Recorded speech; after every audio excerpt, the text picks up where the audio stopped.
आपका पूजन कंप्लीट हो गया, क्षमा कंप्लीट हो गया, इष्ट से फल प्राप्ति भी मांग लिए। इसके बाद जो पूजन पाठ का गलती है सारा क्षमा हम मांग लिए। अब जितने शक्तियों को हम बुलाए हैं इतने शक्तियों को फिर यहाँ से विदा करना है।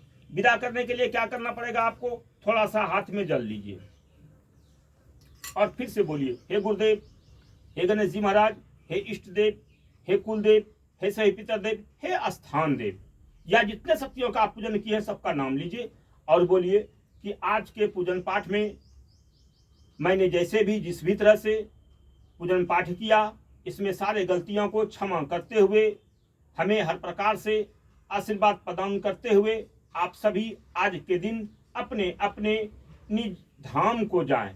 ये संस्कृत में भी है, उसे भी बोल सकते हैं या हिंदी में इस तरह से बोल सकते हैं, आप सभी अपने अपने निज धाम को जाएं। इतना बोलने के बाद जमीन पर इस जल को छोड़ दीजिए और इसके बाद आप प्रणाम कर लीजिए, सबों को प्रणाम कर लीजिए। प्रणाम करने के बाद अब आपको एक काम करना है। अभी तक हमारा सारा कार्य व्यर्थ है तब तक जब तक कि हमें एक कार्य नहीं करते, ये सारा पूजन का पाठ का फल हमें नहीं मिलेगा, ये हवा में तैर जाएगा या इंद्र ले जाएगा। इसके लिए हमें क्या करना है, अपने जो आसन जो हम बनाए हैं इस आसन का एक कोना, दाएं हाथ का ये कोना मोड़ना है और यहां पर थोड़ा सा जल देना है, थोड़ा सा जमीन पर जल डालना है और इसे अपने हाथों से, दाएं हाथ से इस तरह से लेना है और ले करके अपने मस्तक पर एक बार ऐसे लगाना है और एक बार ऐसे लगाना है।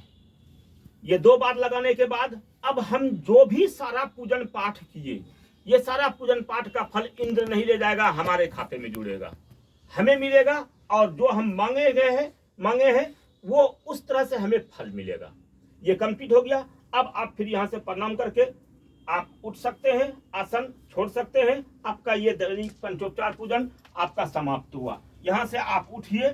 इसके बाद आप अगर सुबह शाम करते हैं पूजन तो फिर आसन आप रहने दे सकते हैं, नहीं तो आप आसन को यहाँ से उठा सकते हैं, मोड़ के रख सकते हैं, आपकी जैसी इच्छा वो कर सकते हैं। लेकिन याद रखिएगा, साधना में जब भी आप साधना करेंगे, साधना में सिर्फ इसको मोड़ के रख सकते हैं, एक कोना मोड़ दीजिए, पूरा आसन नहीं उठाना है।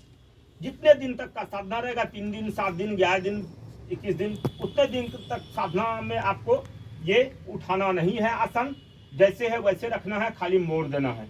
फिर दूसरे दिन जब हम साधना में बैठेंगे तो फिर हम आसन को सही करके बैठ जाएंगे, आसन उठाना नहीं है। ये हो गया हमारा पंचोपचार पूजन। इसी तरह से आप सबों को पंचोपचार पूजन करना है। प्रतिदिन सुबह और शाम आधे घंटे का समय लगता है, ज़्यादा देर नहीं लगता है। बस। जय गुरुदेव। आदेश आदेश।